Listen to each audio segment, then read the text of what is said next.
Here, Ben and Frank. Yes. One more time, please. And before we get started, William, do you want to introduce your co-creator and co-star of this film? Yes. We have a very, very special guest. The wonderful Millie Migdalia Caballero.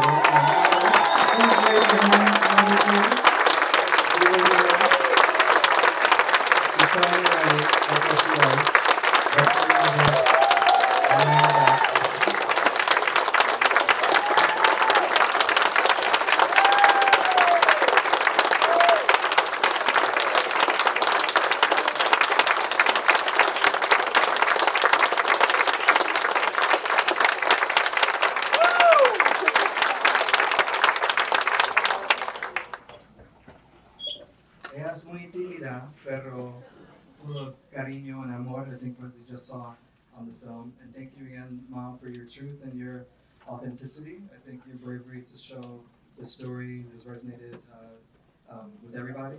And you being yourself is truly what matters. And thank you so much. And she's adamant. She's like, I'm not giving no Q&A. I don't want to be. I'm not the star, or the star of not just the film, but my life. And thank you so much.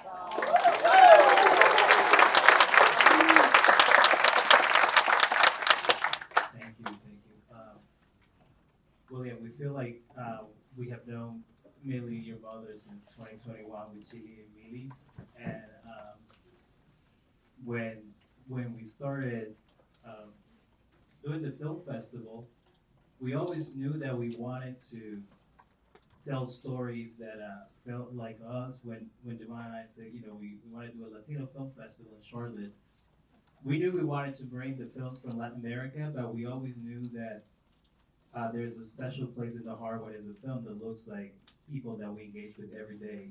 A film made in that sounds like us, feels like it's Spanglish, a film that is as Puerto Rican as it can be and North Carolina as it can be. So again, thank you for gifting us your film and bringing it here to Charlotte. Is really beautiful, and I have no words for it. But what I wanted to ask you first was, your mother wasn't just a subject in your film, and she became your collaborator, co-creator, co-star of this film. So what do you learn about grief when it becomes, because in our families and in our communities, grief is felt differently.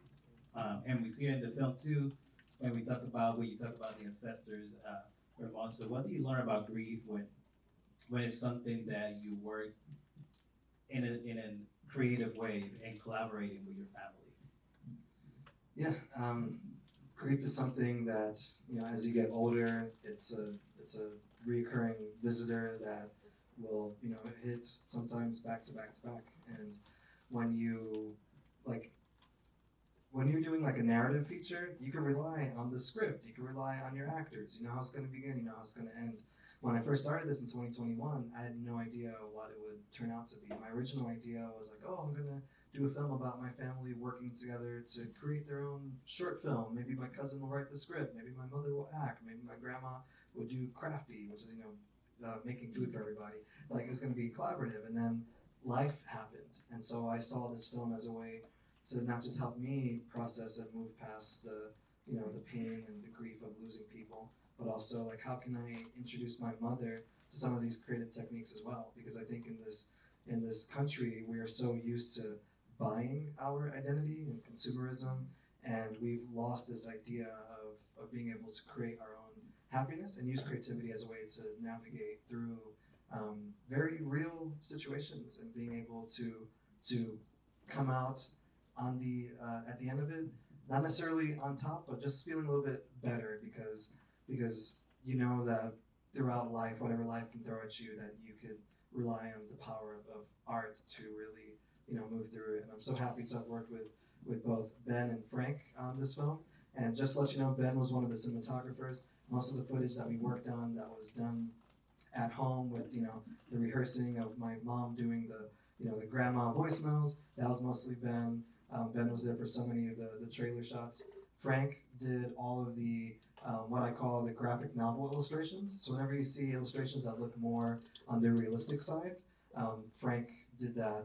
And it's so powerful. And Frank is a Charlotte-based Puerto Rican artist, and so to be able to work with both of you has been amazing. And to premiering here with this like sold out crowd of beautiful people, it's amazing. So thank you guys so much for sticking with me and enjoying the show. Hopefully, hope you like it. And leading right into Frank and Ben. So, how do you, through your cinematography approach and Frank, through your animation, particularly 2D in this film, how do you take something as intangible as memory and turn it into visual language? Like, what is your approach when you find something, that it can look in different ways because it's intangible as memories and as personal as family memories. I don't know whichever one. Yeah, sure. I think most of it goes to William's direction. I mean, he had a script, he had a vision in mind, but it was also very collaborative. And I think I have a bit of a history in doing storyboarding, which is, if anyone knows what that is, it's kind of like in advertising, or you're trying to map out a scene. And so I have a little bit of experience in how people may want to structure certain scenes, what kind of creates emotion or tension. And so whenever William gave me a scene, I tried to tap into what he was experiencing, what his family was going through, and using that and saying, okay, how can I make this have more emotion and tension to that, essentially? Yeah. And I don't know if in your case, it was somewhat similar, but I wanted to add on, because through the cinematography, how do you, there were so many intimate conversations in the film, so like, how do you approach your work so that everything feels honest and almost like making your camera work feel invisible? Like how was that process like, and how do you approach that creatively in general? Well, it's really hard to be invisible, when you've got lights and microphones and cameras in people's faces.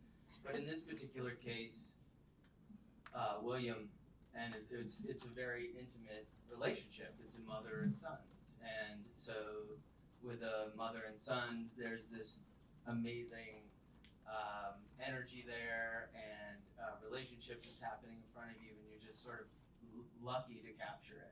William had a vision for what it was, for the conversations that they would have, and I literally just set up and rolled, and that was really what it was.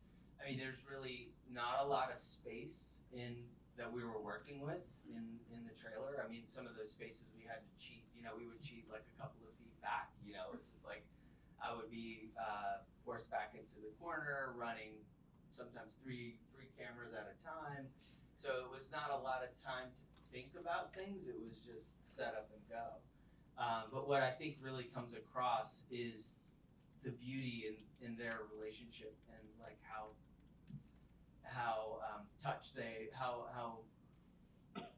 close they are to each other. And I sometimes wish that my relationships are that way. Like I want these things for myself, and being involved in a film like this is really powerful, because we will all deal with things that are presented to us in this film, and indeed, as William said, the older we get, the closer it comes, and no one gets out of here. Hostage situation. No one's getting out of it. William, how do you decide, or how do you know which visual element and which visual language to use? Because you have live action, you have archival footage, you have all the different animations, miniature. Ladies and gentlemen, this is a reason why this is a Sundance Next award-winning film for creative. We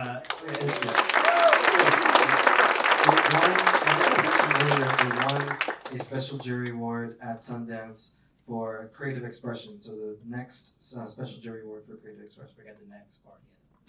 Next is the category. So it's programmed in the category for films that are more like, not necessarily experimental, but more hybrid. So it wasn't in the documentary program, it was the next program. of which there were some narratives as well. So it competed amongst like 7 narratives and maybe 3 other documentaries that were somewhat, experimental in nature. Yeah, I mean, it shows. So, how did you decide, like when it was time to use the archival footage, when it was time for the animations? Because that was, it just seems so seamless, and I can just not, like, that's a lot of work, that's a lot of, so yeah, curious, please enlighten us.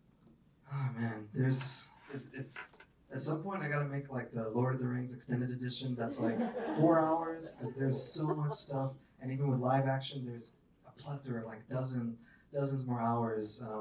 So having to weed through the live action stuff was somewhat difficult, but I feel so bad for Frank and the other animators. There's a few scenes that Frank and I and Julius and Erica, some of the other animators, worked on that we had to scrap. And with animation, every bit of creative work counts, but at the end of the day, everything has to serve the purpose of the story.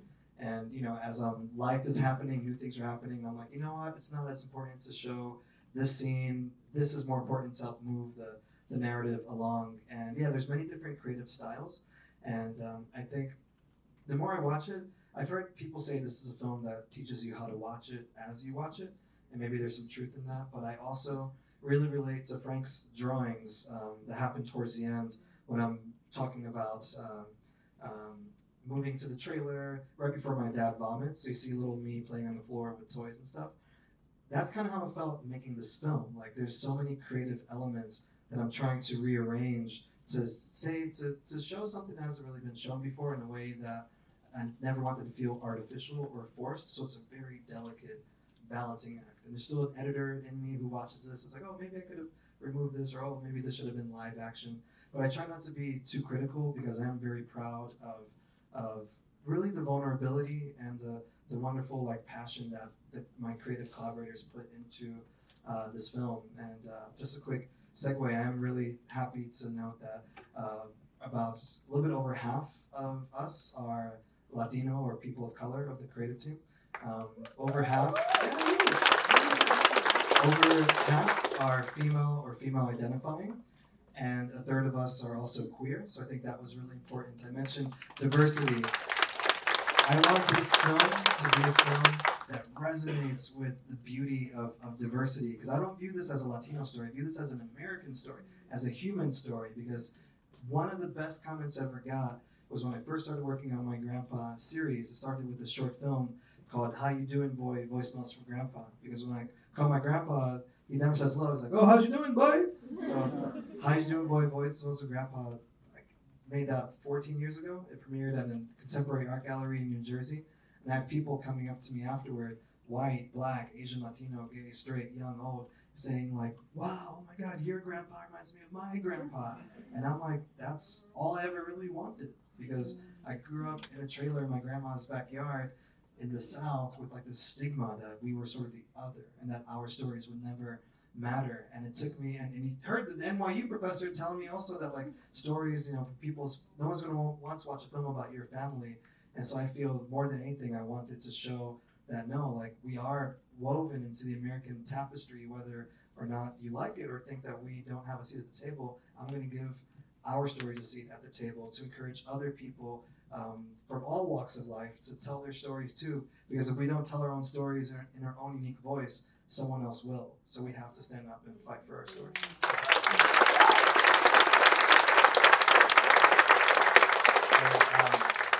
I want to open it up for the audience to ask you all questions. I'll say sort of question if we have time, but just please, I'm going to ask for Tommy, our volunteer. Tommy, where's Tommy? Because please wait until you get the microphone to ask the question, so that way I know sometimes people's like, oh, yeah, I don't need a mic, but sometimes someone might appreciate until you get the mic for the question. So, okay, here we go. Get the mic, and then just raise your hand, and then we got one back there. So.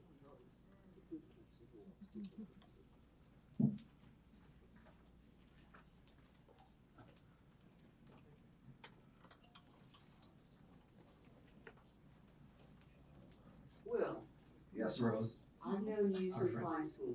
Yes. Okay. kids and him went to school together. And they were in orchestra together, but that's besides the point. My question is, this is the second time that I see this documentary. One through the iPad at home via Sundance, and now in the big screen. And it's just awesome on the big screen. And all of you did a great job, but it seems to me that you have an awesome team. Absolutely. And that chemistry has to work for you all to be successful. Okay, here's my question. As a retired public school teacher,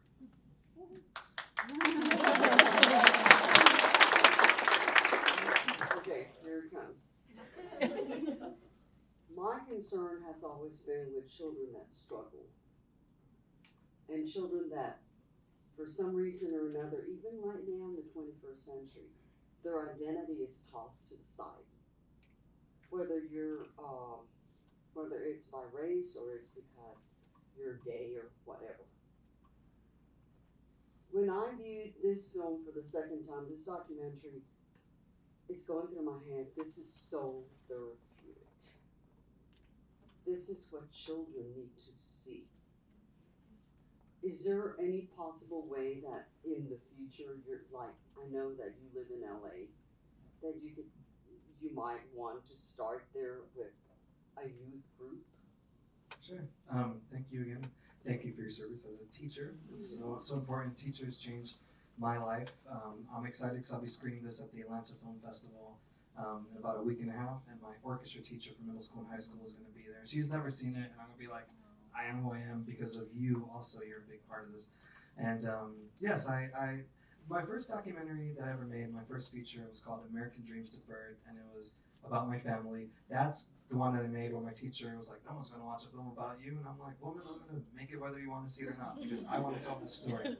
So I went ahead and I told that story. It premiered on PBS, and yeah, I made sure my teacher knew that as well. And I had an agent back then, and I was going to many colleges and conferences and high schools sharing the work. So that's definitely something I want to do with this film also. I definitely want to go on a screening tour because, yeah, I know this film will, like, I want to just be the person I didn't have growing up, like an artistic person of color, mentor that other people can say, hey, like, I came from these backgrounds, and, you know, and I never wrote myself off, and neither should you. So yes, long answer, long short story, whatever. Yes, and but also all of you will be able to see this film on PBS. It will screen on PBS either later this year or early next year. So again, public media. So thankful for that. So everybody will be able to see this in probably fall or winter. Yeah. I see this person here.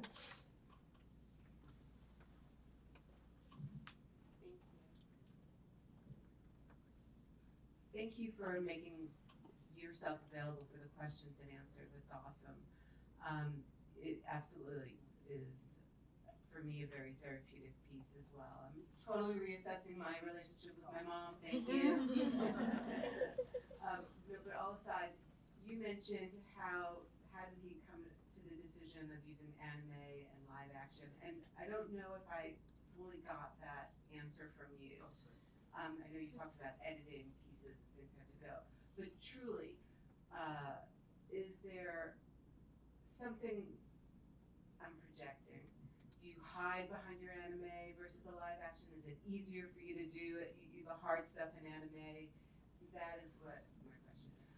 Yeah, I mean, originally I received $50,000 from Creative Capital, which was not enough for me to tell the story I wanted to. Back in 2021, I wanted to use all like little figures, and then eventually open it up to actual live action. But thankfully, you know, I've always learned how to be resourceful through my mother and just through the circumstances of growing up. So I was like, oh, instead let me work with artists who can work in unique styles, like Frank and Julie's, another Puerto Rican artist who did more of the cartoony animations. And so I worked from there. And then last year, I got into a rough cut retreat. Really, like over 300 projects were submitted, and they only chose 5. And we were mentored by like 5 big mentors who were producers. One was the former festival director for Sundance, and I got feedback from all of them.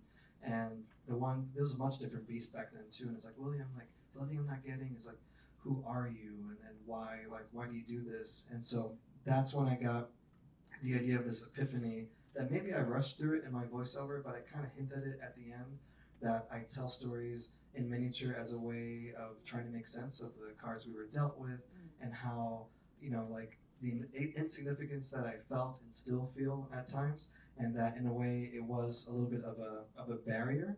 And I think this film, and most of my work, like I try not to inject myself in front too much, but the way I felt with this one, it was like a balancing act. And yeah, there's some themes, like it does start off with more of the cartoony animation before it segues to the more serious style of Frank's animations with my grandma falling down and all that stuff, and then the cruise scene and the revelation.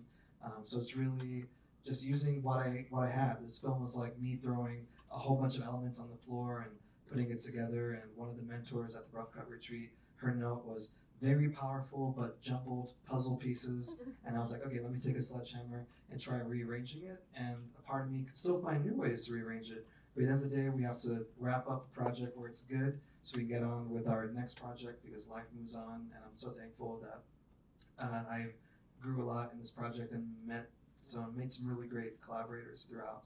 And did I answer your question? Yeah. I wanted to know if there was intentional spots like, okay, here is where I'm going to do the anime. There was a lot of deliberation between my team. Sometimes it was like, well, I can't ask Frank to do this because Frank's already doing 2 scenes, but this animator is free. So I try not to make it too jumpy.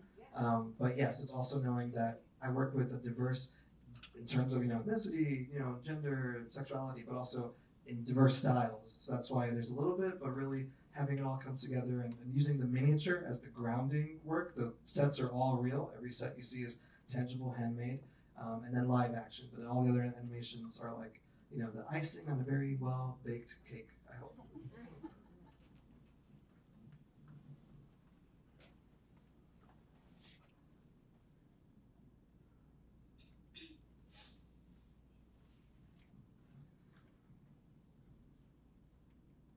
Hi, thanks. I actually wanted to follow up on that question because I was curious why you chose to do this sort of meta, it's not a short, but it's a movie about making a short, and why you chose to do sort of the how you made the thing and how you became your father and how you became these other characters, like, as opposed to just showing it in anime and the other formats. Yeah, I mean, I've always been fascinated more with, for instance, how like a Marvel movie is made than like a Marvel movie. We know the formula, we know how it looks, and I think there's just something beautiful in being able to like develop a unique creative process and share it with the world to show people that like, you're not just watching a computer generated animation of my dad. This is really me as my dad. This is really my mother as my grandma, using a form of animation called rotoscoping, where you basically trace on top of the image and create animations using that. So I really, again, I want this to be something that will spark for people who, I want this to be something where we could have maybe a catharsis emotionally, maybe reflect with people in your family that passed away, not just the humans but the pets amongst us as well, but also be able to be inspired by the creative techniques and know that like there is no one way to tell, to make a story, to make a movie, and that creativity has been my way of processing the life that the randomness that I was born into, like to this family with my mother, and it's the tool I know best, and I love being able to explore and challenge myself. And so I found this film to be something that I just want to share the uniqueness of the creative process. The dog was obviously the hardest part to Oh watch. yes. The dog Gustav is one part of the film that still gets me every time I see it, because he was, like my boy and my responsibility. And it's a miracle I'm not getting choked up now, but like I still miss him. He's always be my boy. Hi. My name is Carolina. First of all, I just want to say thank you for making this film. It was beautiful. I was trying to wipe away my tears as the lights came on. I was curious to know, me myself as someone who's also trying to make a short film, I wanted to know how you assembled your team. I know finding an animation hub here in Charlotte with its growing art scene has proven to be a bit difficult, but I would love to know how you would go about if you were to start from scratch. feel like that's a whole other documentary. It's like Ocean's 11, Williams 11, how I assembled this team for the heist, documentary heist. Yeah, really, it's McCall was the beginning of. Can I get a show of hands for my McCall people out here? Yes, you guys are awesome. Like, it was just incredible because through McCall, I was able to meet somebody who was an. I think she was a local artist, not an artist in residence, but she had a studio. Remember her name, Puerto Rican artist? She connected me to you. I'm blanking. I remember. Yeah. And then through that, I met Ben at an event. They had a small reception event. And so these were the first two. And then Brad was my collaborator, who's my producer, did a lot of 3D animations. And Brad flew down from Rochester to help us with the shoot. And really, it was just me going, sometimes Instagram, finding people I wanted to work with, but also word of mouth. And oh, you know this person, hey, can you vouch this person good to work with? And I'm lucky that every creative collaborator was went above and beyond. But that's also because I had like some funding to give them due to me getting funding from arts organizations and public media. But there was a point in my life when I got no funding, but I still found ways to tell my story. And it sounds cliche, but like if you have an iPhone, you can go out and you can shoot a story. You can create something. And I think that the more personal you can make something, I think lean into that. And if you've seen the same story 1,000 times, try not to tell the same story. Try to tell something different. And there are organizations, Latino Public Broadcasting, big funder of this film. They fund short films and projects. So I would say go for it and just try to be you in whatever you do. And if you want to get to the point where you could work with teams and be able to like pay them, hopefully it was decently. Pay them decently or work on projects. You have to put in the work yourself and work when nobody is paying you. And it's sad, but I think it's the truth of all artists. Like we all have to we fuel ourselves with our own passion. But if you do that, the money will come eventually. Espero que sí. This is the moment, but I'll do it because they will do it. And if anybody here wants to be a helping hand to artists, you can always also talk directly to artists if you want to support financially. And actually, Carolina, last year we showed in our Hecho Aquí spotlight, we showed her work in progress short film that is an animated short film. So we have a lot of local talent. So support the art organization, whether that's the McCall Center, that's the IPH, that's the Latino Film Festival, or talk to folks directly. But financial support is always beneficial, especially at a time where they want to take away the arts. I'm done. I know we have a hand up there. Well, I get the microphone. I just want to say two quick things. Again, a reminder for the audience, the voting. I know you could go over there when you get out and deposit it. But also, if you guys know what Letterboxd is a website where you can sign up for free and leave reviews. We would love reviews for TheyDream. It's all one word, no, not two words. TheyDream, and yeah, please leave us a review. Please leave us some stars because it's really inspiring, not just for me, but for the other members of the team to know that we put in such hard work and that it's really resonating with audiences. That would mean a lot to us. And write the letterbox. I saw it at the Charlotte Latino. Yeah, do that. That's for the festival too. And that's letter and then BOXD, not ED. So letterbox, BOXD.com. Hi. Thank you so much. That was such a beautiful I can't see the person. film. Oh, there you go. Right Okay. here.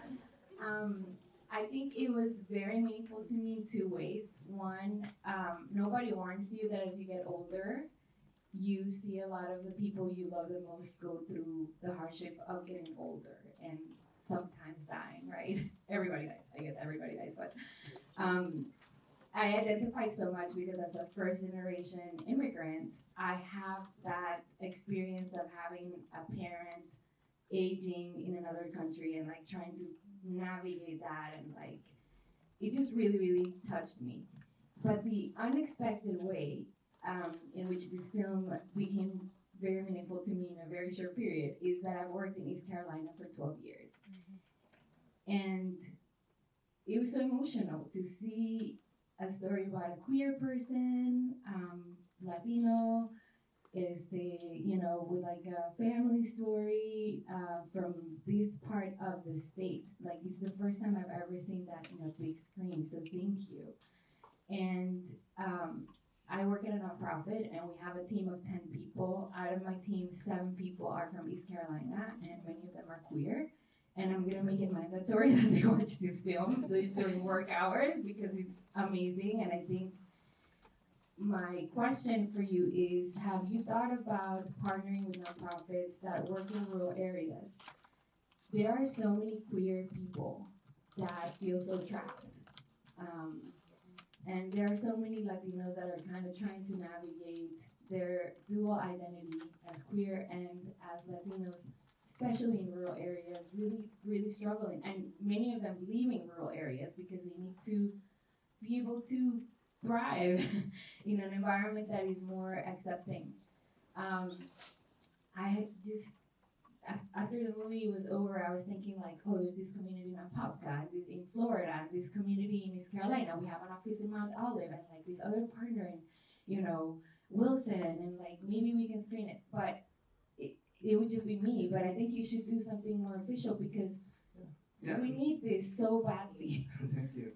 And yes, that's right now I'm focused on festivals. I will be screening. So tomorrow I fly to screen at the Chicago Latino Film Festival, screening for 2 nights, and then Milwaukee Film Festival 2 nights, and then I fly to the first queer festival. It's called Image Out Rochester in upstate New York. So that's going to be pretty amazing.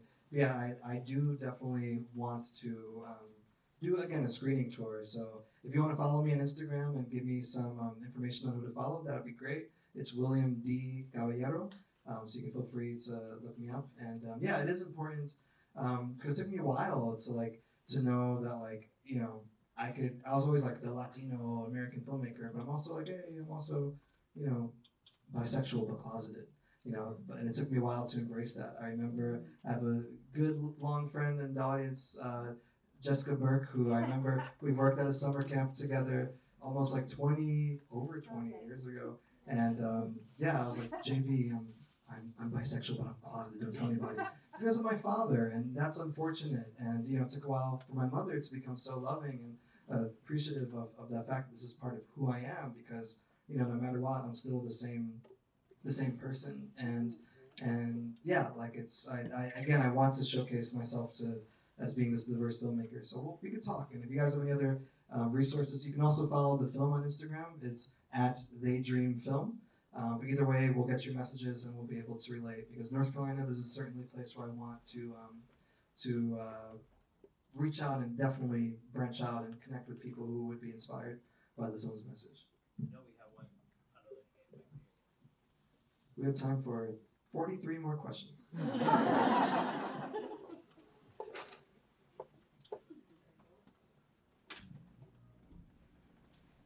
Hi, loved it.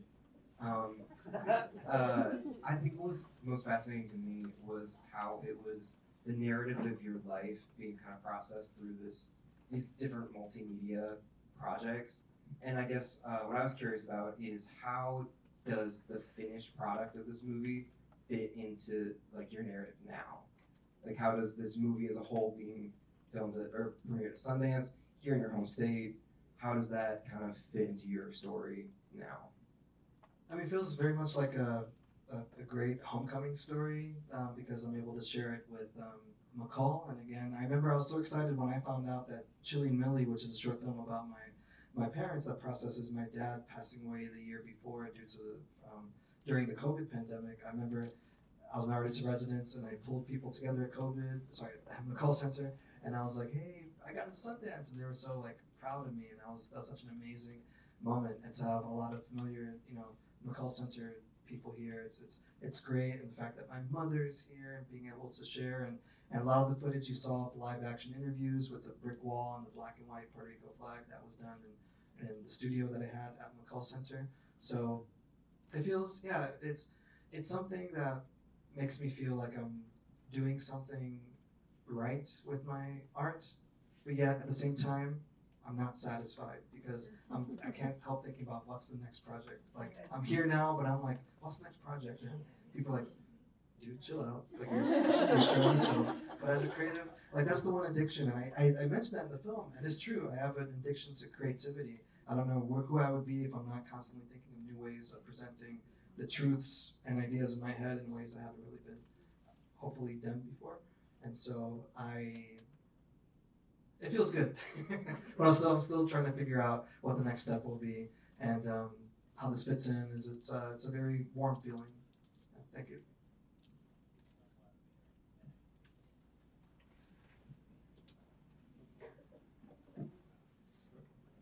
Hi. Well, first of all, I want to say that this healed me in so many different ways. It's so beautiful the way that you're honoring your family, your lineage, your story, your path. I always say that you have to honor your story, and it's so beautiful what you just did. So congratulations. And my question is pretty simple. I just want to know, us as an audience and as a community, what are those specific actions that we can do to support this? I know you say leave a review and, como califica en la hojita, but what can we do? What are the next steps that us as a community can do to support your project? Well, I'll go a step before that. I would say buy local art. You have Frank Martinez, who's an amazing graphic novelist. Buy some of the work that he has created. Person of color, there's so much diversity there. Ben, if you need a great videographer or even co-collaborator, hire true artists, great talent. Jessica Burke, amazing fine artist, illustrator, amazing phenomenal. John Love, an amazing spoken word artist, conceptual artist. There's so much talent here, and some of the McCall Center artists that I got to meet as well. Like I think that and I'm saying this, I live in Hollywood, it's a cliche place, but is Amazon and Netflix and Fox, are they knocking on my door? No, public media is the one that took me in. And so what I love is that it allows for people to tell more authentic stories. My last name isn't Kardashian, but I think that there's so much talent here in Charlotte and in Fayetteville and in other places, but we constantly want to gravitate towards what's on this big streaming platform? What's this celebrity who's already a multi-millionaire going to how they're gonna make me happy? But there's so much that you can get just by working with and supporting local artists. And in regard to this film, just follow us on the social media. What do you tell me? Besides that, what advice can I give you besides that? Really, it's just coming and really being here and having conversations. Word of mouth is really great, and just honoring. I don't know about your family, but the caretakers in your family. I know that when we received this award from Sundance, the person who gave us the award was choking back tears, and we had no idea we were going to get it. And then we won the award, and I was like, oh my God, I was shocked. My mom and I were both shocked. And then I later saw on social media that I think he's probably in his 50s, maybe 60s. He had lost his mother a year before, and I think this film probably, I would assume, maybe gave him the ability to grieve. And so I think that there's something about films that are, the catharsis of being in these moments. So support film festivals, especially local film festivals. They give you a chance to meet talents, the director, I don't live here, but also local talents, and really engage and meet other people, make friends here, make contacts, because this is something we should definitely be supporting. Thank you again to the festival for inviting me. Thank you. William is the first filmmaker that we get to have 2 of his films. So you know how sometimes you have Spike Lee with Cannes. Are we gonna have William Caballero be the guy for the Charlotte Latino Film Festival that we're gonna have in here all the time? Yes, I'm gonna show up with a Hornets jersey, since he always shows up with the Knicks jersey. Yeah, but I'll try to have a better attitude. I think he can sometimes be a little difficult. Can't be too difícil ahora. Yeah. My mother, she'll put me in my place. Yeah. And I think we have time for 2 more questions. We have one here and then one down here. Oh, I like your sweater, person raising your hand. That's cool. Thank you. Yeah. Hi. Well, first I just wanted to say thank you for sharing your story.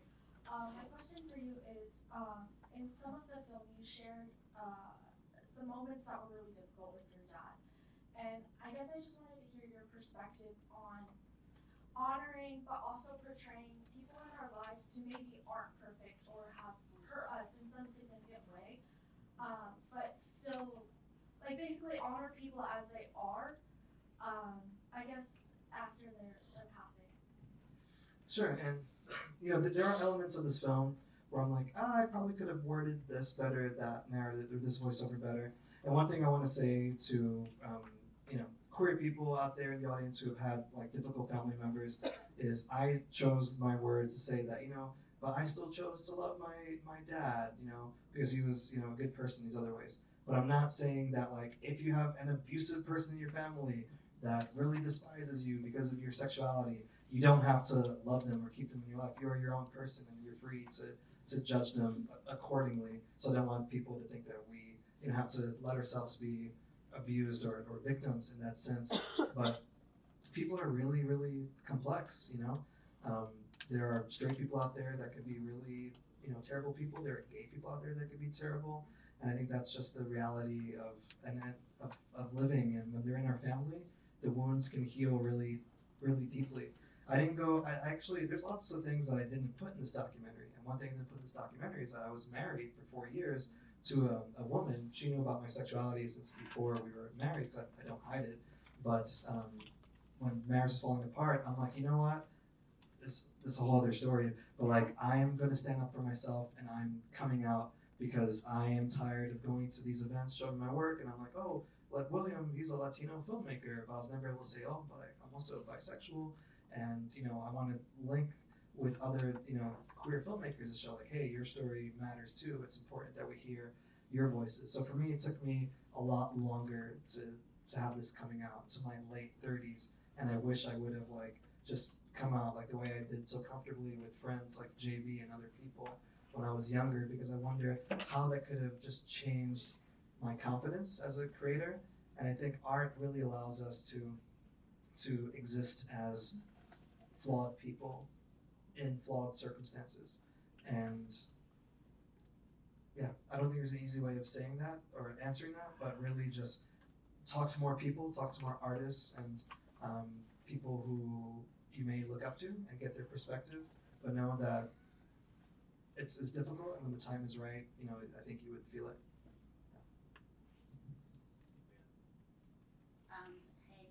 Hey. It was so good. I think also, it's better that the gratitude overflows rather than there isn't enough. So I will say it again as well. I was totally blown away. I didn't really know what I was getting into. I came to the Latino Film Fest last year, right when I arrived in Charlotte, and I loved everything I saw. And so I was waiting all year to come back, and I didn't really care what was going to be here. I just knew I wanted to come. And so far, last night and tonight, stood up to beyond the standards that I was hoping. And I guess I'm curious also how you chose the name. Like, I can't imagine how one decides on something that then becomes like the representation of an entire project that is so much more complex than what can be in one name. And also, I was, like I said, I'm gonna come either way, but I did try to look it up beforehand, and I was trying to get more people to come, and I found it really difficult to find anything. So I was curious how one goes about that. I also don't have Instagram, but on YouTube, all the things I found just like little bits, but not enough. And now that I saw it, now I really want people to see it. You mentioned, okay, on PBS at some point, but like anytime soon, like how do I say, call my mom tonight and be like, Mom, you have to see this movie. So, yeah. Tell her to fly to Chicago and come on tomorrow screening. New York. Okay.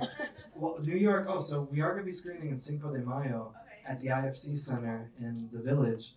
We're part of a program called Doc NYC Selects. So it's not a festival, but we're going to be, again, in the Village right next to NYU. Maybe I should invite a certain professor. Yes, we're going to be screening there. But tell your mother that, and everybody, www.TheyDreamFilm.com. So just go to TheyDreamFilm.com. That's how you can find out about the project. And the TheyDream was always just sort of a placeholder name that just sort of, I'm going to keep it. But last year I did have an idea to make the film, change it to Insignificance, but in space significance. It's not insignificance, but this film is in significance to people who are underrepresented. And I'm like, should I go with that? But all the contracts say TheyDream, I have to stick with TheyDream. So I had to stick with TheyDream. I think it still works. I think it's a nice play on words. But yeah, to know that I took this project from a little like idea, work with these two throughout the years, and I'm able to return back and share it, I think is really very beautiful. So yeah, so Tell Your Mother. In Los Angeles, we have our LA premiere on the 31st of May. We're closing night for, oh shit, I shouldn't say it out loud. We're screening at a film festival. I can't say which one. It hasn't announced. And then the next day I travel all the way to a big festival in Australia. I have to be very vague. And then in June I travel to a festival in England. I can't say what that one is yet either. And we just brought on a really, really big celebrity EP executive producer, but I can't say who that is yet either. I told these two, and they're like giddy. They're like, oh my god, oh my god, oh my god. Yes, but you'll find out soon. So yes, Instagram at TheyDream Film. The website is TheyDreamFilm.com. Facebook, look up TheyDream Film. You can find out more information. And yeah, I think that's right. Is it? Closing words. Thank you. I think we have. I know I said like final, but I know we have to head out, so I don't want to be Make that this guy. a good question. I want that good review on Letterboxd. Remember Letterboxd. It's a good question. I celebrate the movie a lot. Thank you. I just want to know, because it was a long time process to make it, right? So how you made the decisions to recollect, to get all the old audios, all the old videos that was very gave a lot of value to the movie. So how was this process? How you made the decision to finish after 6 years ago? 6 years. Yeah, tell me about it. Thank you. Yeah, it's a lot of just me remembering that I had all these interviews saved and going through archives and then paying to get some of these things transcribed and be like, oh, I can use this part here and I can use that part there, and I could fuse it to tell a story, and a lot of trial and error, but also knowing that like a lot of these interviews were me just, having the last conversation with my grandpa, putting the audio recorder on and just talking to him, or like, taking my dog in for what I thought was a routine checkup, but his stomach, not routine, his stomach was getting very big, and then we found out that his organs were failing, so it's like, we had no idea this was happening, and so I just took my phone out, went to voice memos, and I just like put it on, and I just kept it there and it kept running for maybe 2 hours while we were discussing options and stuff, and I think over time I find that like, if I archive memories, I can always create art to help me understand those memories months or years afterward, and I think part of that maybe came from my dad recording me when I was a little kid all the way to 6 years old, and thinking that the spark probably started with that. And not just that, but also noticing the love was there, but also a bit of my dad's misogyny and homophobia was inherent in that, and just knowing that memories, we can gather memories that will heal us or make us stronger, or maybe make us feel like that was uncomfortable, but I can learn from processing that. So I would encourage everybody here, if you have a loved one in your life and they're getting older, they're getting sicker, just whip out the voice memo app on your iPhone or whatever. Just record conversations, because when they're gone, and it's hard to get those moments back. And life is so fleeting and so precious. And I really want to thank each of you for spending 90 minutes with our story, and hopefully you saw some of yourself within our story. Thank you.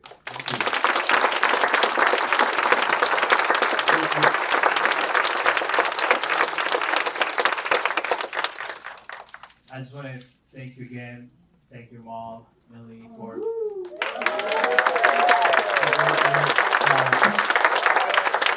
thank the Nicole Center for making tonight's. Thank you.